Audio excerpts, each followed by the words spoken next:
Hey, Mike. Last time we talked about healthcare when you're on active duty or a drilling reservist. This time we're going to talk about your healthcare options for retirees or when you're done being an active reservist. It's confusing, so let's try to get into the details and make it less confusing for our retirees. Yeah, there are definitely, a lot of choices to be made, especially, coming out of the military, where it's like, okay, TRICARE Prime, and most often seen in a military treatment facility. Now you've got this, I'd say more smorgasbord of options, and so what's right for you. So I'm looking forward to diving into that. Welcome to Operation Retirement Readiness, where Amy and Mike, two certified financial planners, talk about how military members can prepare for transition and how veterans can prepare for ultimate retirement. This podcast represents the views of the hosts and any guest. It is for informational purposes only and should not be considered tax, financial, or legal advice. All information is regarded to be from reliable sources. The hosts are not responsible for any losses, damages, or liabilities that may arise from the use of this podcast. This podcast is not intended to replace professional advice. Okay, so again, last show we covered TRICARE options while you're still serving. So by way of review, let's just do a quick overview of what we already talked about, and then we'll jump into TRICARE after retirement, which is things like regular TRICARE after retirement, TRICARE Reserve Retiree, TRICARE for life, and then we'll throw VA care in here as well. But first, Mike, how about a quick overview of our last show? Sure. Two primary options when you're on active duty for military members, as I said, always going to be TRICARE Prime. Um, Family has options while you're serving, and families can choose between TRICARE Prime or TRICARE Select. And TRICARE Prime, a health maintenance organization, HMO-like, where you have a PCM and they coordinate your care. TRICARE Select is the preferred provider option where you have a network. You can go to those, but typically you're going to pay more on the TRICARE Select side than you would with the TRICARE Prime. Exactly. We also covered TRICARE Reserve Select for reservists. And we also covered costs of all of these plans in the last show. In the interest of time, I'll just point you to the last show and or the TRICARE website to go over the 2025 costs for those plans. But for now, let's go ahead and jump into how things change when you retire. Sure. So as it turns out, it's relatively similar. The military member has increased options now. Instead of just being tied to TRICARE Prime, you can now also choose TRICARE Select for you and your family. So um, costs are slightly different, but overall, as Amy said, if you want a full treatment of the difference between Prime and Select, go back and listen to our previous episode where we walk through that. But again, the biggest difference now is how much you're going to pay as being retired. Exactly. So there's like an annual enrollment fee. They still call it an annual enrollment fee, but you're going to pay monthly. Um, Still inexpensive. Members, so when you retire, you've got 30 days to enroll in either TRICARE Prime or TRICARE Reserve Select. Again, not to get too far into the details, as far as TRICARE Prime, there are different flavors of TRICARE Prime. So it's just like in our last show where we talked about there's TRICARE Prime, and then there's US Family Health Plan. So that's basically the TRICARE option where there's a private contractor administering the plan. For example, PacMed out west or Hopkins here in the Mid-Atlantic area. Yeah, and again, we talked a little bit about, and we'll get in more into is reserve retirees. They're in that gray zone.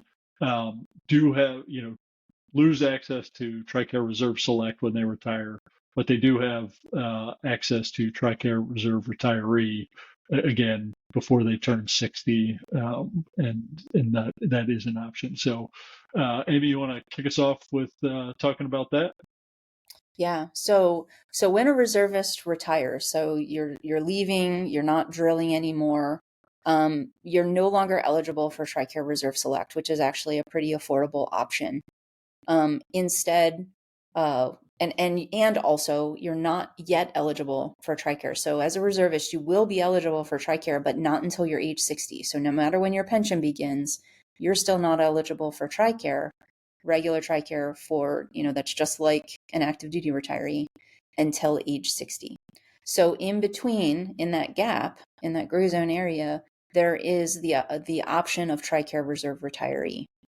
We've talked about it already. It's a little bit more expensive. Um, it's more like TRICARE Young Adult. We went through that before. Mike, not to dwell on costs and things like that, but do you want to give us an example of about how much it costs for TRICARE Reserve Retiree? Yeah.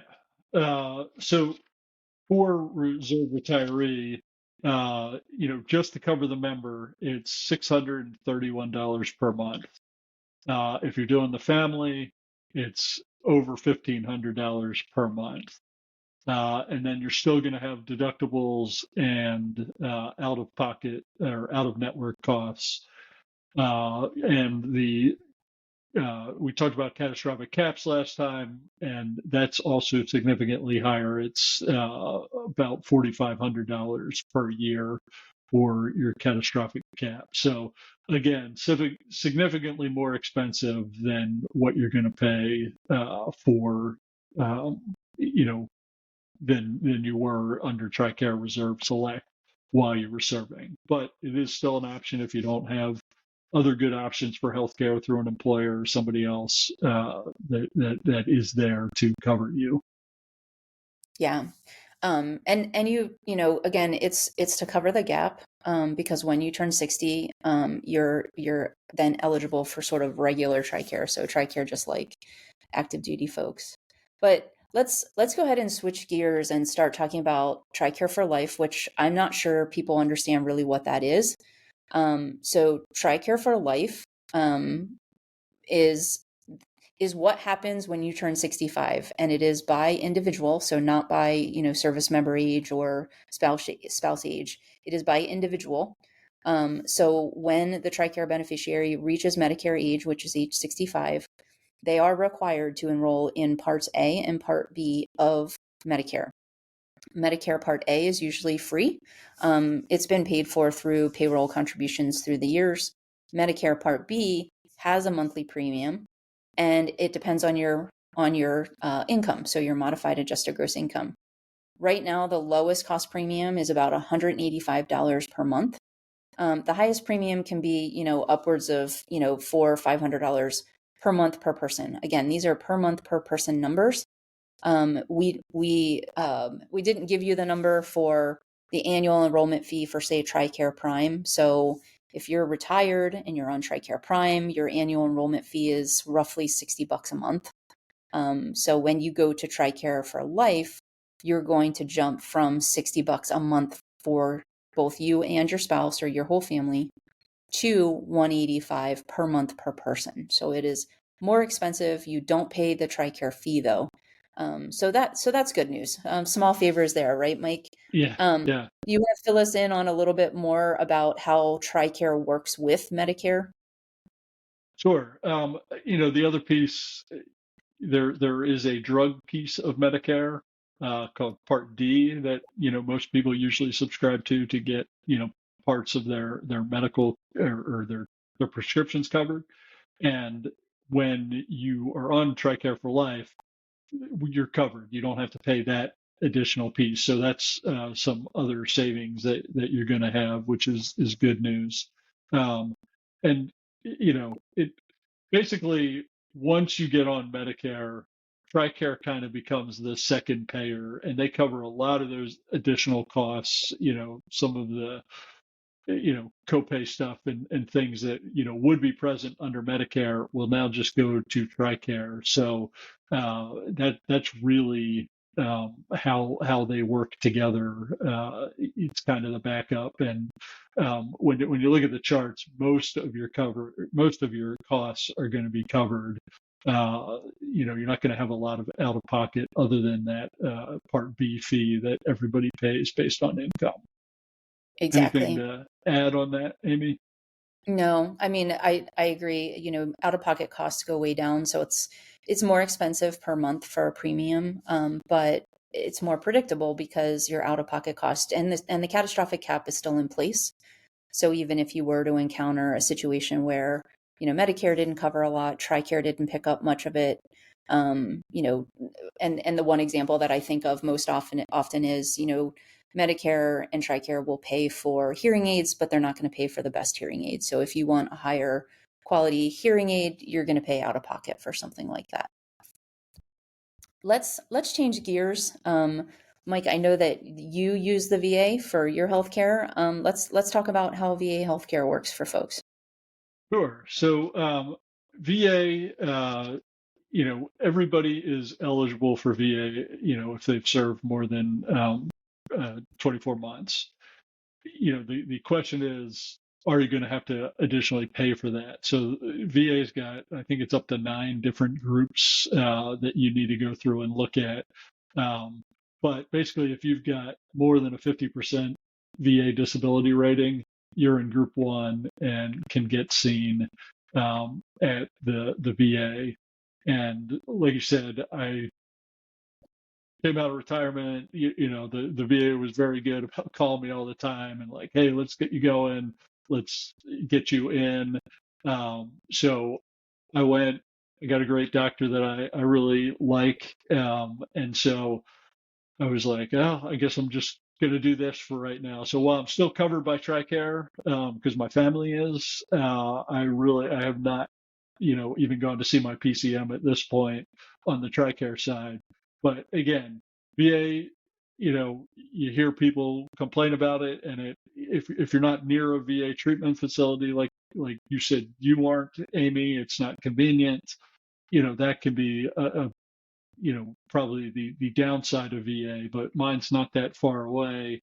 So I do that. And I was telling you earlier that, they said, hey, I think you ought to go see a dermatologist. So I left the appointment and I wasn't even home yet. They were calling me on the phone trying to set up my appointment for the VA or for the dermatologist. And I got seen within the next week. Whereas my daughter had a similar thing where her PCM was referring her to a dermatologist locally, and it was 2 months till she could get in to see the dermatologist. So you hear a lot of people, bashing the VA, and there definitely have been problems, and not trying to make light of that, but I definitely have, had phenomenal care with the VA. They want to see me every 6 months, which was unheard of in the military. Maybe once a year, or a lot of times it's stretched to once every 15 months type of thing. But again, I can't say enough for my treatment at the VA. So anything we missed on that? Yeah, I'll just add, I mean, that if you're a Guard or Reserve veteran, it is a little bit different. So the 24 months is if you're an active duty veteran. For Guard or Reserve, you had to have been called to active duty under a federal order at some point, and you had to have completed that entire period of duty that you were called for. At this point, there are lots and lots of people who meet that requirement. So it just depends on, when you served and things like that. I'll also just add that, Mike alluded to the fact that there's different priority groups. If you are in one of the lower priority groups, like 7 or 8, then you can have copays. Other groups might not all of them, not priority groups 1 or 2. I can't remember where they are, but just depending on the group might depend on some out of pocket costs. But I've heard many stories, just like Mike has pointed out, that the VA is doing a great job taking care of veterans.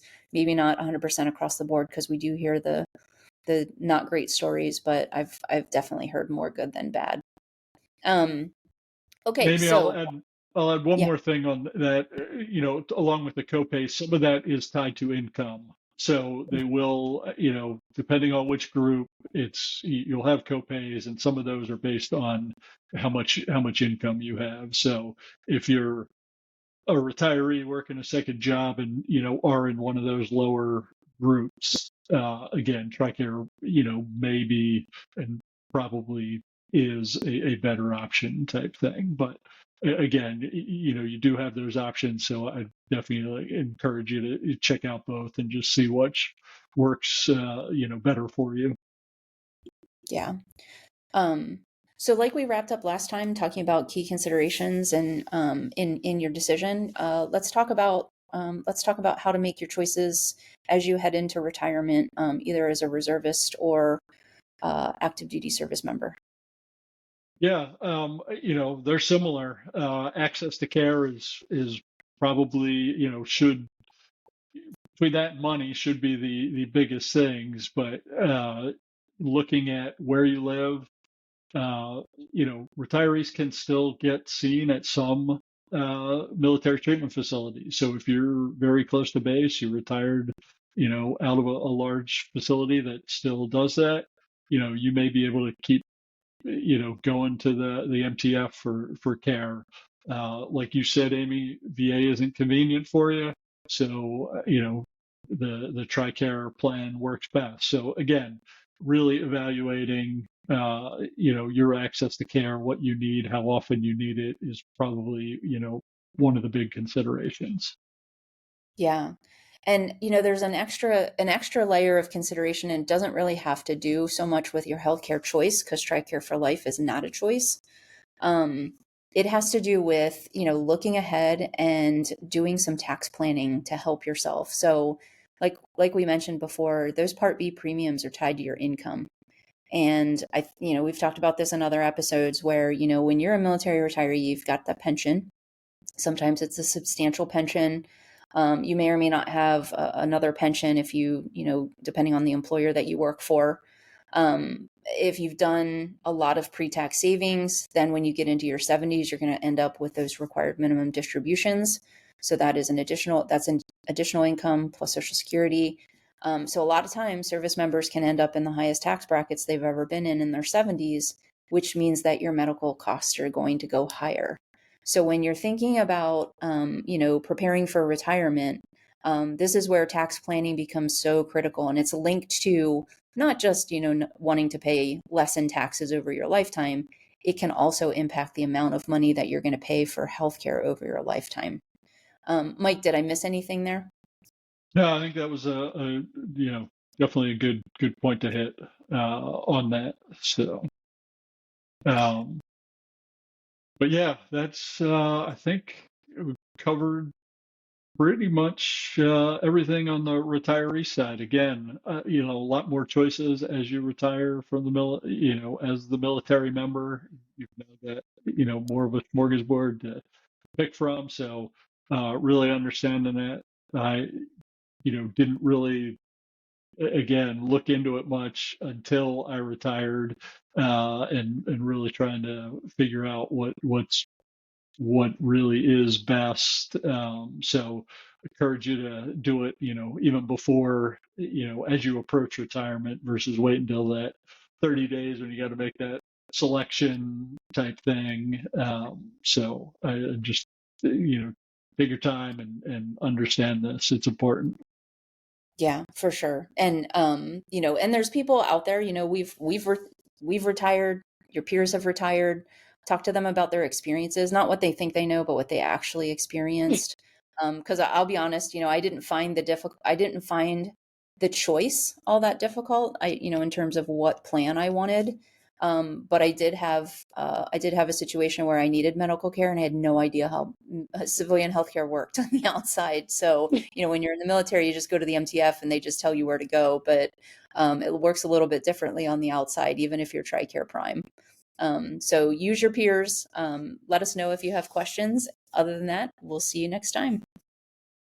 All right. Thanks, Amy. Thanks, Mike. To get transcripts, show notes, or more information, go to operationretirementreadiness.com. Have a question or topic for the podcast? Send it to info@operationretirementreadiness.com. Find out more about Amy and Mike at their websites. Mike is the founder of Next Mission Financial Planning, LLC. He retired from the U.S. Air Force and has worked in the financial services sector since 2021. He is a certified financial planner, chartered financial consultant, and a certified college financial consultant. You can find out more about Mike at nextmissionfinancialplanning.com. Amy is the founder of Instar Financial Planning, LLC. She is retired from the U.S. Army and has worked in the financial services sector since 2019.